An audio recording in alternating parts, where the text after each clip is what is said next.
Good evening, I'm Joseph Obi reporting for GAC Post News TV. Tensions continue to rise on the global stage as the Trump administration defends its aggressive trade stance. U.S. Trade Representative Jamieson Greer is set to testify before the Senate Finance Committee this morning, stating President Trump's tariffs were enacted in response to a declared national emergency over the U.S. trade deficit. Greer argues that unfair trade barriers and tariffs from foreign partners have led to this imbalance and says the strategy is working, with over 50 countries reportedly seeking discussions on trade reciprocity.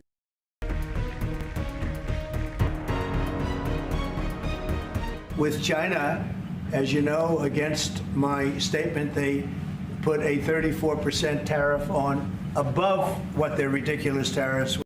Meanwhile, in a controversial move, the IRS and Department of Homeland Security have finalized a data-sharing agreement, allowing immigration authorities access to taxpayer information of undocumented individuals under deportation orders and criminal investigation. The goal of this appears to be speeding up President Trump's deportation effort. The bill ICE to submit names and addresses of people who might be in the U.S. illegally. The source says the IRS could then cross-reference and confirm that information. President supporters say his immigration policies are what voters want. Critics say involving the IRS could endanger taxpayer privacy. The agency works under laws that usually prohibit the release of personal information. In foreign affairs, indirect talks between Iran and the United States are set to begin in Oman. Iran's Foreign Minister Abbas Araghchi and U.S. Middle East envoy Steve Witkoff are expected to engage through mediators. Despite President Trump claiming direct talks are already underway, Iran maintains that these negotiations will be indirect and focused on denuclearization. This development marks a critical moment, as formal communication between the two nations has been dormant since the 2015 nuclear deal was dismantled in 2018.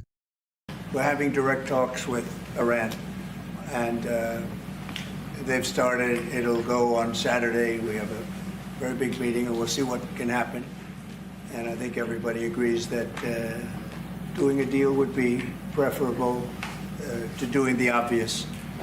And the obvious is not something that I want to be involved with, or frankly, that Israel wants to be involved with if they can avoid it. So we're going to see if we can avoid it. But it's getting to be very dangerous territory.